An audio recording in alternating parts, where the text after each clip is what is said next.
Senja kala di sangkar Garuda yang hilang asri, kepingan cinta kian runtuh sebab derita teman sejati. Keteduhan belai sayang ibu pertiwi ditumbalkan demi pesugihan. Pada janji surga yang luput dari ikhtiar pengendali kehidupan. Perbedaan bukanlah bencana, namun satu tak harus dipaksa sewarna. Bineka tak terbatas pada budaya dan tunggal bukan soal mayoritas sebagai emas dan minoritas bukan tumbal sahaya. Isu krusial nasional dimakan bumi ketika isu sepele pornografi dilangitkan. Individu perusak moral disorot saat kepentingan hidup jutaan rakyat disulitkan. Drama berkedok konten mengandung provokasi buahi pengeroyokan. Maka tenggelam berbagai tuntutan di sudut pengasingan. Perusak bangsa sembunyi kuku di balik teriakan harga mati. Racun kelangsungan hidup bangsa samarkan diri pada barisan petinggi. Minyak kelapa dilangkakan, BBM dinaikkan. Korban begal membela diri ditersangkakan.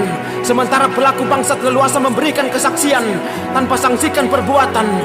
Jika bukan viral sebagai jembatan, mustahil perkara korban dihentikan.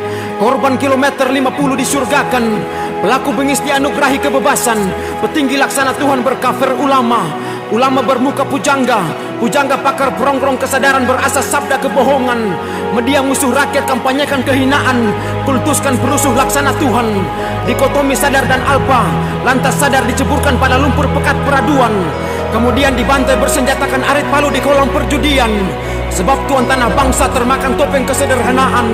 Dihimpit kesulitan baru dikunjungi tamu terlambat bernama kesadaran. Sangkar emas Garuda dirobohkan. Sayap perkasa Garuda dipatahkan. Tajam mata Garuda dipanah butakan. Wibawa Garuda dipaksa tundukkan. Bineka ingkari tunggal bersarung darah. Marhai niscita Soekarno segumpal embrio kian gugur dimakan fitnah. Panggung silatan pamor mengguncang asumsi salahkan fitrah. Akan perlawanan anak bangsa yang dikandaskan bersarung darah. Hei Bung Karno, buah juangmu kini hancur sebab ulah anak cucumu melacur pada Lucifer bernama kuasa. Taji pembual seolah pemilik tunggal Garuda, leluasa kremasi nyawa bangsa. Kemudian menabrak konstitusi, legalkan prostitusi kekuasaan periode 3. Hingga perburuan haram sekolah pemegang tahta, menjajah rakyat seisi negara. Hei anak bangsa, tembok perkasa keadilan dihancurkan. Tajam tombak kerakyatan dipaksa kudungkan. Tinggi kadar persatuan dikerendakan. Nilai kemanusiaan dibinatangkan. Keramat keesaan Tuhan bahkan berani dikerdilkan.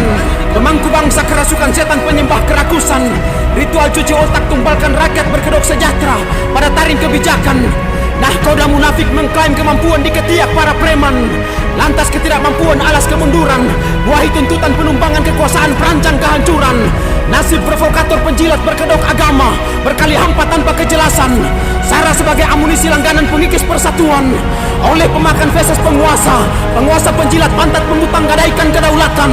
Yang sedang sekarat dan susah payah dilindungi anak bangsa meski disiksa dengan berbagai kesulitan. Kami anak kandung bangsa, setiap nadi kami mengalir darah para pejuang. Mirisnya kewarasan kami dipaksa gilakan. Kesehatan kami di atas kertaskan di negara sakit-sakitan. Dan jiwa kami dipaksa sakitkan. Akal kami dipasung saat kami berjuang mengangkat bangsa kami dari lembah kematian. Kami anak kandung bangsa berjuang sendiri agar tetap hidup di tengah kerasnya tekanan kematian. Dalam menentang pembunuhan terhadap kelangsungan hidup bangsa kami tanpa persenjataan. Neraka dirancang dan dilaksanakan sendiri oleh petinggi negara terhadap anak bangsa. Namun tiada pilihan lain selain bertahan dan melawan. Sebab tinggalkan negeri kala diburu kehancuran ialah tindakan pengecut tanpa dasar pembenaran. Garudaku, terbangmu kini tiada bertameng. Sebab gagah matamu tak lagi berparas. Jika silamu masih setia bernafas, hendaklah terbangmu kau bentengi. Haramkan ia berburu pada pengejaran surga tanpa perisai.